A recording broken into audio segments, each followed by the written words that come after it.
Live from downtown Detroit, home of WDIV and Click on Detroit, Local 4 News at noon starts now. All right, so we are watching Storm Tracker 4 for you and the skies as rain and storms are possible again today. Meteorologist Brandon Rue's in.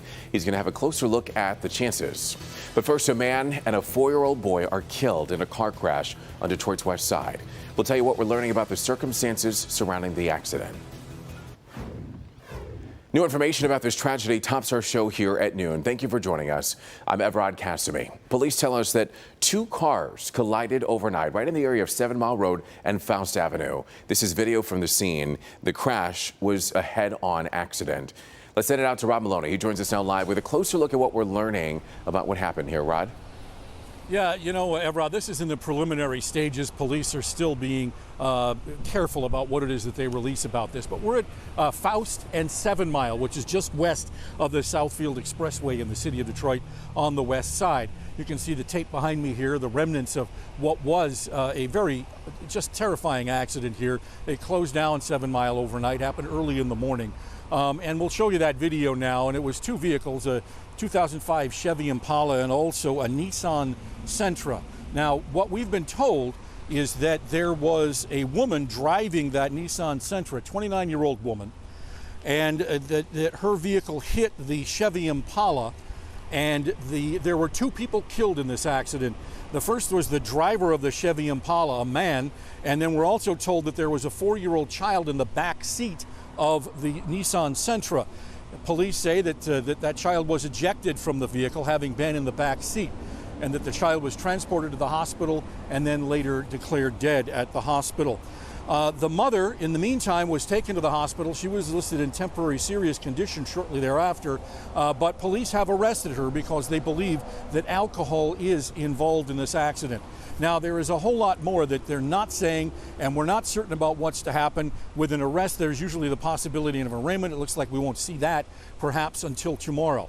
And so right now, out here on the scene, there is a couple that just pulled up just moments ago, claiming to know one of the victims in this, and they appear willing to speak to us. So we'll be going to talk to them. We'll have their update and trying to have a more full report on precisely what happened coming up on Local 4 News at 5. Reporting live on the west side, Rod Maloney, Local 4. All right, Ron, thank you for the update there. Also this morning, in Van Buren Township now, a driver was killed after going the wrong way down I-94 and then crashing into another vehicle.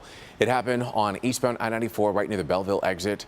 A 19-year-old man and a 22-year-old woman in the second car were hurt. They were taken to the hospital, and we're working to figure out who the driver was and what caused this crash.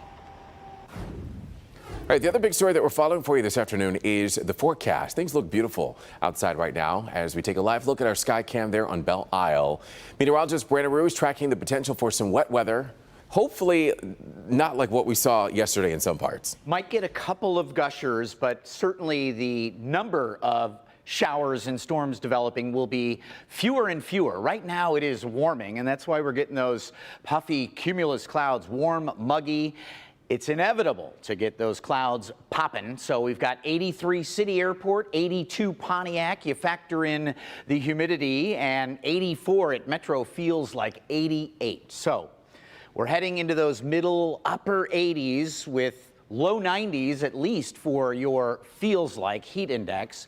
We'll call it isolated afternoon shower chances, and that goes into, you know, the 6, 7 o'clock hour. Again, I think we get our baseball game in, and again, fewer showers, but very warm and muggy. Make sure you are taking it easy out there.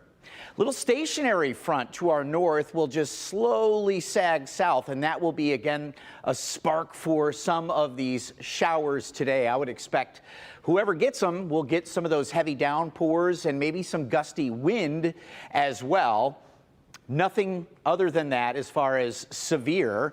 So we will track afternoon showers today. We've got lots to discuss coming up, including a Thursday solar eclipse, your Grand Prix weekend, but of course your best weapon is the Local Forecasters app. Immediate access to interactive radar. So if you're heading out this afternoon, fewer showers, but where are they? You can find them on the Local Forecasters app. Evrod, it's free. And it's a great tool to have, Brandon. Thank you. Michigan State Police are investigating a death threat against Democratic State Representative Cynthia Johnson. Now, according to the House Democratic Caucus, the threat, which was left as a voicemail on Johnson's office phone, is said to have been, quote, laced with racist and misogynistic language. And believe it or not, this isn't the first time that Johnson has received a threat like this. Just last December, she got several threats after participating in a House Oversight Committee hearing that questioned President Trump's attorney, Rudy Giuliani's claims of election fraud. And we want to get to breaking news here at noon. President Biden reverses former President Trump's effort to ban TikTok. The president's executive order also calls for a broad review of foreign-owned apps. President Biden will direct the Secretary of Commerce, the Director of National Intelligence, and others to provide reports on the potential risk apps pose to personal data and national security. It was back in August, then President Trump issued an executive order banning U.S. companies from doing business with the parent company of TikTok, but that was never instituted. Governor Gretchen Whitmer was on hand for the grand opening of an electric vehicle research center over in Wixom.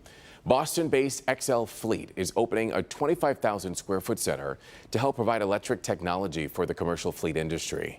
That technology includes hybrid and plug-in hybrid drive systems to increase fuel economy and reduce carbon emissions. Both Ford and GM have worked with XL Fleet in the past. Governor Whitmer says this expansion is just a continuation of our automotive innovation. We put the world on wheels more than a century ago right here in Michigan.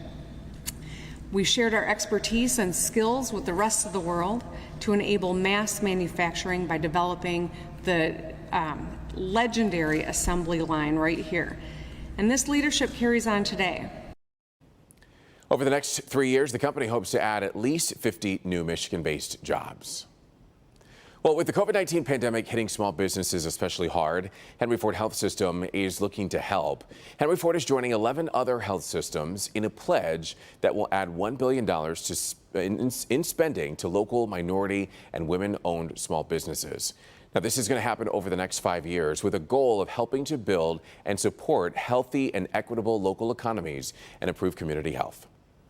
In the battle against COVID-19, the focus now is on the emerging Delta variant and protecting our youth.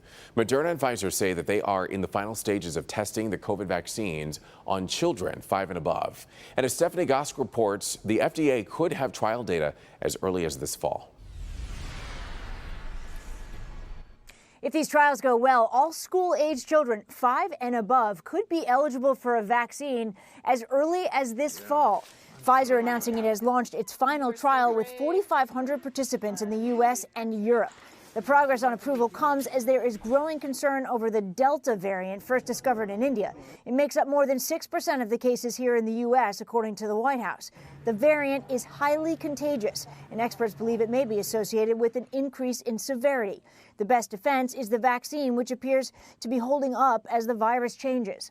The challenge is getting enough people vaccinated. The White House says the country has made good progress with more than half of U.S. adults fully vaccinated. But right now, the country is not on track to meet the goal of 70% of U.S. adults with one dose by the 4th of July. Stephanie Gosk, NBC News. All right, thank you, Stephanie. Meanwhile, the city of Detroit will be announcing a plan to vaccinate homebound residents. This is part of their effort to remove barriers to coronavirus vaccine access. We'll get all the details today at 2 p.m. We'll keep you posted about that both on air and online at clickondetroit.com. But turning our attention to the numbers today, we're expecting new Michigan coronavirus vaccination and case numbers. As we do every day, nationally, the United States has passed 33,394,000 coronavirus cases with more than 598,000 deaths from the virus.